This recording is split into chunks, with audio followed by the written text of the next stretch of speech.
Elliot Quillfeather, journeyman wizard and part-time copy editor for the Arcane Almanac, used to pride himself on having the tidiest incantations in the kingdom of Grammatica. His handwriting resembled silver vines.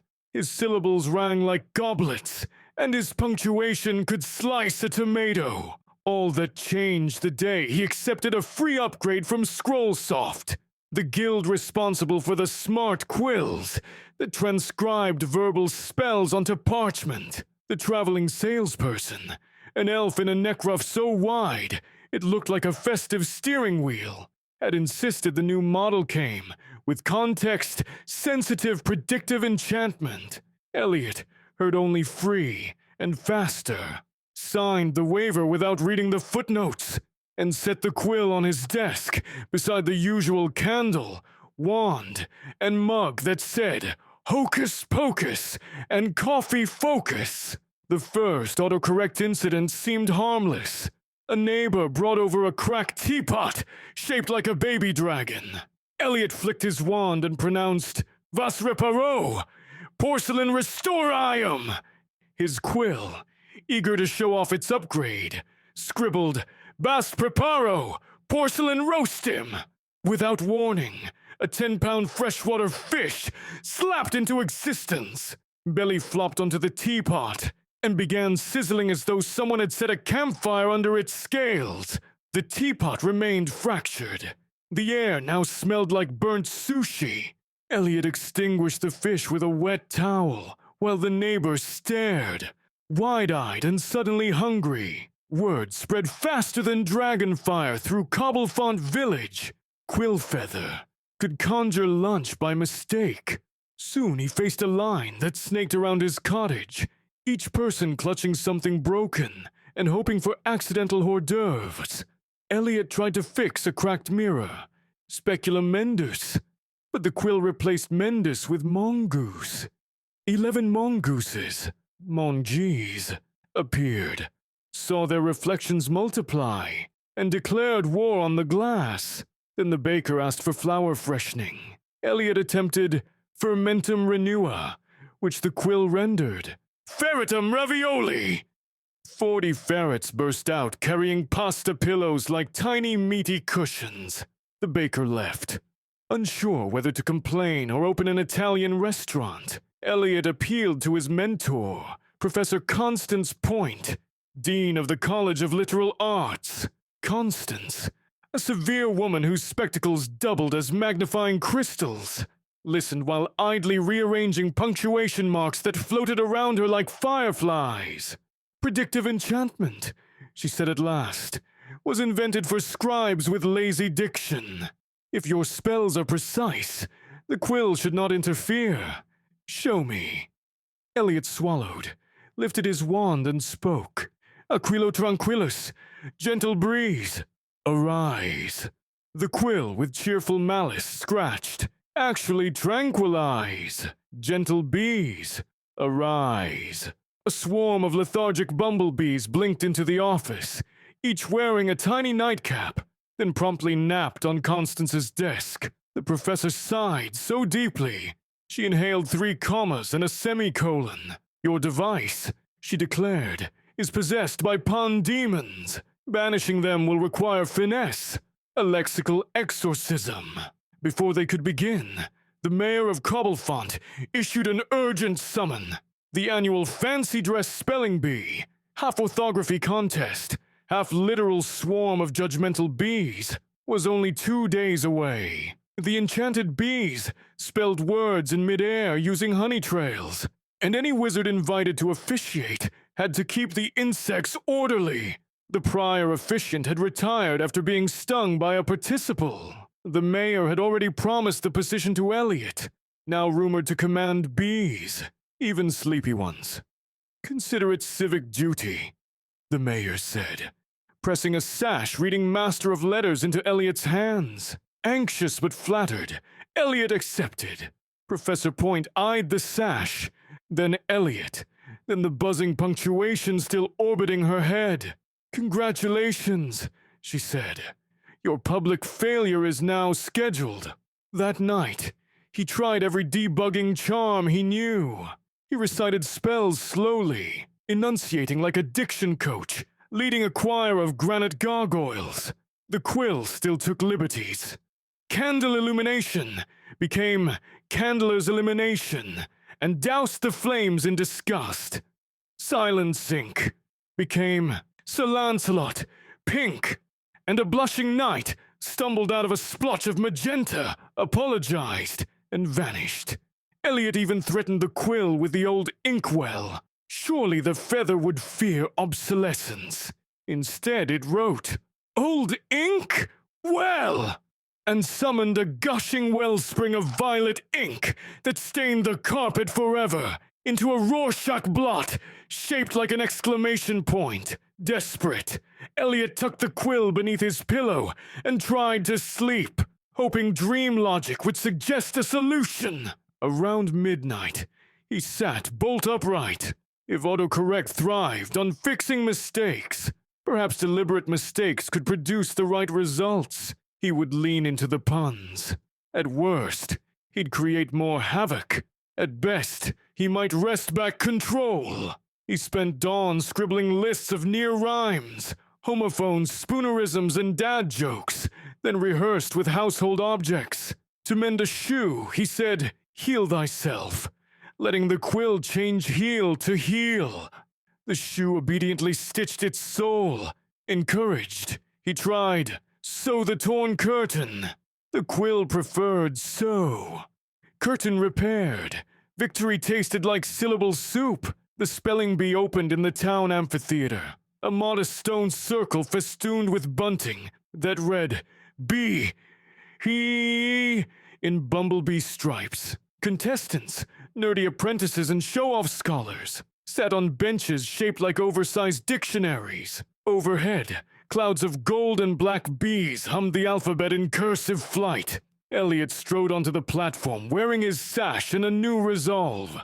In the front row, Professor Point watched with a bucket of antidote salve and expressionless eyebrows raised to form quotation marks. Beside her perched Crispin Sharp, a rival wizard whose spells never use more than 6 letters, and who once trademarked the word zap. Crispin smirked, clearly hoping Eliot would miscast himself into a toad. Eliot tapped the amplification rune on the podium. "Welcome, scholars, spectators, and spelling spelunkers," he proclaimed. The quill scribbled his words on a hovering banner so all could read. So far, so good. Round 1 began. Young Minette Fable trudged up and received the word onomatopoeia. Before she could start, a mischievous breeze, courtesy of an overeager audience member practicing wind magic, scattered the bees. Eliot needed them clustered to judge accuracy. He whispered, "Bees, assemble." The quill offered, "Be as a symbol." Instantly each bee turned into a floating ampersand, made of humming honeycomb. The crowd gasped. Minette yelled, "Cool!" and tried to collect one as a souvenir. Eliot threw his new strategy into gear. "Undo symbolization," he said, knowing the quill would mangle it. It wrote, "Undo symbol sensation." The ampersand bees converted into tiny percussion instruments that clanged mid-air like a toy marching band. Children clapped along. Eliot winced, but pressed on. "Bee-shape resume!"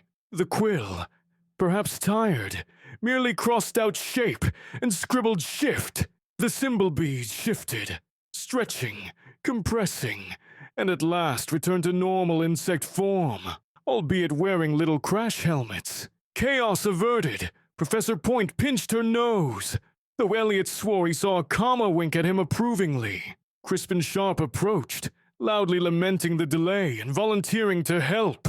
The mayor, wanting the event to proceed, allowed Crispin to co-adjudicate. Crispin's quill, a sleek stylus carved from petrified synonyms, behaved perfectly. Eliot's, by contrast, twitched with anticipatory glee.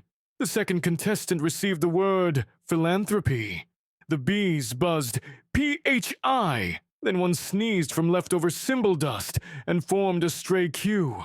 Crispin pounced. Incorrect. Disqualified. Elliot protested.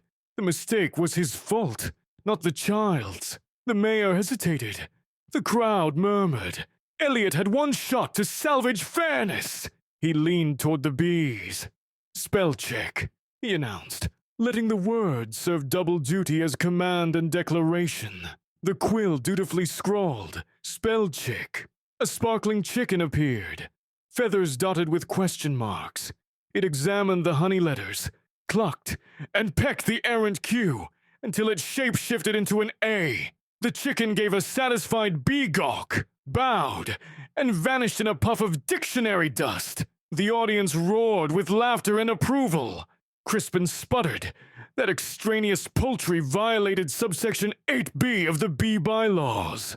The mayor overruled him, citing the chicken's impeccable orthography. Rounds progressed. Elliot juggled calamities like a circus linguist. When the word, mnemonic, stumped the bees into silence, he said sound it out, and the quill changed it to hound it out, summoning a polite bloodhound wearing reading glasses. The dog barked each phoneme, mnemonic, and the bees recovered. To separate stationary from stationary, he intoned, paper or perch, which the quill converted to paper or peach. 12 peaches sprouted wings, flapped around illustrating homophones until the distinction stuck in every spectator's mind. Each mishap reinforced Elliot's reputation, not as bungler, but as showman. The mayor's grin widened with every extra ticket sold for standing broom seating. Yet Crispin waited for the perfect opening. When only 3 contestants remained, the championship word arrived by carrier owl in a sealed envelope. Sesquipedalian, meaning a lover of long words. Fitting, but difficult. The bees gathered, fatigued, yet earnest. Crispin whispered something into his pristine quill and gave Elliot a venomous smile. Suddenly, Elliot's quill shuddered, as though hacked. It scrawled across the sky, in jagged letters, System update required. Rebooting in 10, 9, 8.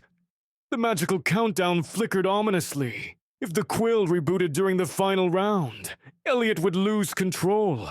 The bees would scatter, and Crispin could claim sabotage never happened. Elliot's pulse hammered. He needed a pun so potent, it would interrupt the update, hijack the code, and finish the contest. Wordplay disasters he could handle. Total silence he could not. Drawing from deep well springs of bookish bravado, he shouted, Caps Lock! The quill responded, writing Caps Lock with a shrug emoji. Elliot had anticipated this. No! Caps Flock! He declared. The quill, delighted, transformed every letter in the countdown into a tiny cap, a top hat, a bonnet, a baseball cap, each of which grew wings and fluttered away, carrying the numbers with them. Countdown erased. Reboot. Aborted. But Crispin hurled a side spell. Delete! His stylus really did obey. The podium evaporated beneath Elliot, dropping him 6 inches. The sash slipped over his head and wrapped round his ankles. Bees scattered into random consonants. The audience gasped. Elliot, now sitting on the ground in a coil of ribbon, looked up at a sky full of lonely letters bumping into each other like Scrabble tiles in zero gravity. He thought of Professor Point's advice. Precision, guided by creativity. He thought of every autocorrect fail that had embarrassed him. And he thought of the championship word, sesquipedalian, literally meaning a foot and a half long. He stood, unlooped the sash, and raised his wand. 1.5 feet, he muttered. The quill, quivering with anticipation, wrote 1.5 feet. A small, jubilant calf wearing tap shoes burst forth and began rhythmically clicking across the stone stage. Each tap created a letter, enormous and clear. S-E-S. The crowd fell silent, mesmerized. The calf hop-stepped, spelling Q-U-I-P, then paused to wink at Elliot, acknowledging the quip inside sesquipedalian. It continued. Edalian. The final N landed with a triumphant stomp that cracked the stone in the exact shape of an exclamation point. The same shape permanently inked into Elliot's carpet at home. Bees reconvened, tracing a dotted underline beneath the airborne word. The audience cheered so loudly, they scared their own echoes. The mayor declared the spelling bee saved. The contestants tied for first because everyone had learned something. And Elliot Quillfeather, a national pun treasure, crisp and sharp, now sharp-et with an accidental final round gender swap curse rebound, fled the amphitheater clutching his stylus and complaining of pronoun confusion. After cleanup, during which the musical calf joined a local dance troupe, Professor Constance Point approached Elliot. "You weaponized your weakness," she said, adjusting her glasses so semicolons cascaded out like jewels. "That is advanced wizardry." Elliot grinned. "It was a joint effort," he replied, patting the quill, which scribbled a modest bow. Constance handed him a slip of parchment. "Take this to Scrollsoft," she said. "It's a bug report disguised as a limerick. If they ever fix the autocorrect, install the patch, but only if you're prepared for your life to become literal again." She left the choice hanging like an ellipsis. Elliot walked home through Cobblefont's twilight streets. Shopkeepers waved, some in gratitude for repaired wares, others in hopes of free side dishes. A sign outside the tavern now read, "Tonight, Spellcheck Special 2 for 1. He chuckled. At his cottage door he paused, quill hovering over the keyhole. "Unlock," he commanded softly. The quill, ever cheeky, wrote "Unlock," and conjured a tiny locksmith who undid the bolt with professional flourish. Elliot thanked him, stepped inside, and shut the door on a day that felt like a 200-page pun. He brewed tea, using an intact pot, no fish involved, and considered the bug-fix limerick. Normal spells would mean fewer surprises, fewer errors, and certainly fewer musical livestock. But they'd also mean fewer moments of accidental brilliance, fewer delighted children, fewer peaches with opinions on phonetics. He set Professor Point's parchment on the shelf beside tomes labeled Verbal Volatility and Etymology for Dummies. Maybe tomorrow he would send the limerick. Maybe not. For now, he dipped the quill in ink and wrote across a fresh page. "Dear Diary, today I spelled catastrophe with a calf, and somehow it was just the right number of feet. The quill dotted the I with a hoof print, then sketched a sleeping bee wearing a symbol as a blanket." Elliot raised his teacup in salute to language, to chaos, and to every beautiful mistake that might one day save the show.